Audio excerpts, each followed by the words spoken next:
Today we're installing the ignition key kit to my 2023 WR450 from Enduroworks. Let's go. For anyone that is familiar with the WR450 range, the 2019 model year, they actually removed the ignition key from the bikes. So you're looking up in the controls where the odometer and all that is, there is no ignition key. So pretty sure we're in first right now, so won't work. So now we're in neutral. You can just walk up to the bike, hit the key, and it starts. So for the sort of riding that I want to do, which is like venture riding, enduro riding, going and stopping at a pub for lunch with the guys, bikes parked out the front, in theory anyone could just jump on the bike and then it's gone. So on my older bike, this is my 2007 WR450, they come with ignition key, which just park it up, pull the key, off you go, like any car or any other automobile, which is a great idea. Why they decided to get rid of it is beyond me, but nonetheless, here we are. So this is where Enduroworks comes in. So Enduroworks has done a plug and play ignition barrel key kit for pretty much any bike that doesn't have one. This is specifically for 2023 WR450. So we're going to go through the instructions, figure out how it all works, plug it all in, get this bike a little bit safer to park up on the street. So it just comes with a card, instructions and contacts. So we'll go through it and we'll figure it out and get it installed. So you just come up, scan on QR code, join Dropbox, and then all the instructions are there. Different brands, so he does it for Beta, KTM, Husky, Hasselberg, Gas, Yamaha 2016 plus. So from 2008 to 2015 he does one, even though I'm pretty sure they come with a factory ignition key like my 07 does. So we go to 2016 and then we've got all of the instructions in there, so we'll go through it and get it done.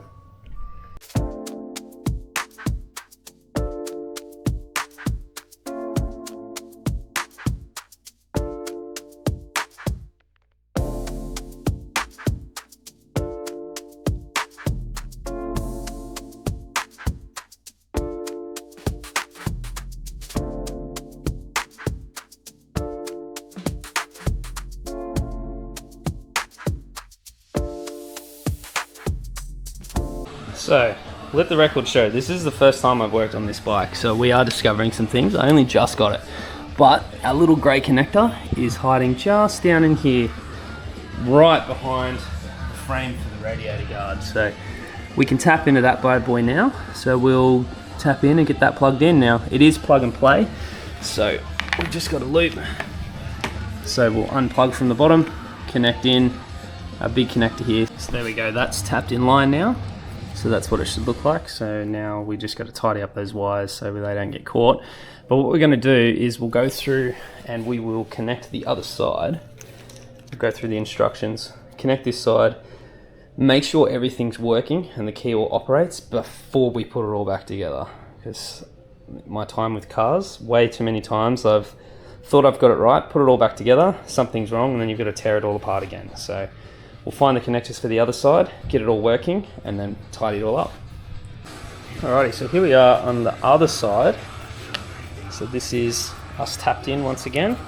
So this connector is up against this little retaining clip here, just to hold the connector in place. So I just have to pop that off, tap in line, and then moment of truth. So key is in the off position. It's not bolted in yet because I'm not entirely sure where we're going to go with it.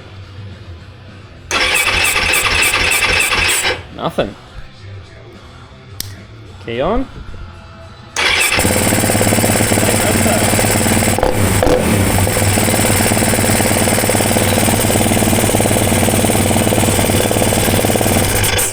And it also works as a kill switch. That's freaking awesome. I might have got a little bit carried away trying to take the airbox out. You definitely do not have to. It's just underneath these wing pieces on the side. I've almost got it out, and then it's just the main pipe going down onto the throttle body, and that looks like a bit of a bastard.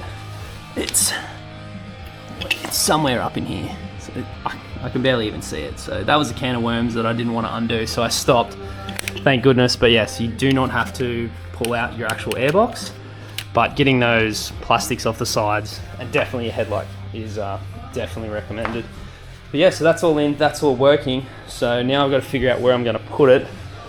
There's a few different mounting options that comes with it. So I'm thinking this one right up here on the handlebar cap, tie down bolt, cap end, I don't even know what they call it.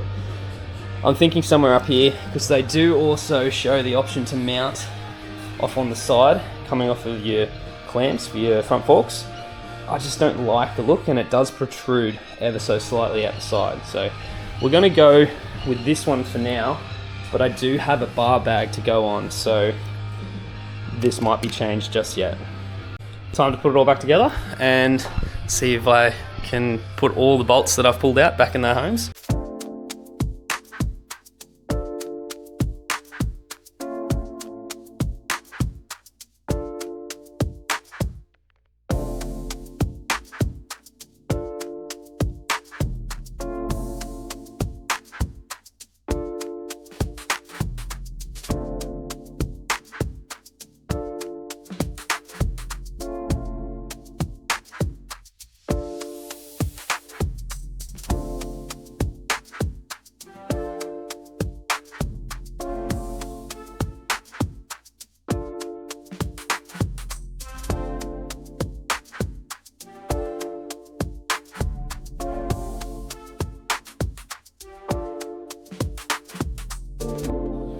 Alrighty guys, all back together.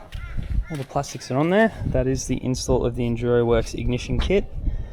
So now I've just tweaked the positioning of it ever so slightly, so hopefully that will last once the bar bag's on there. But it's in the off position at the moment. Crank no start. Flick it to the on position.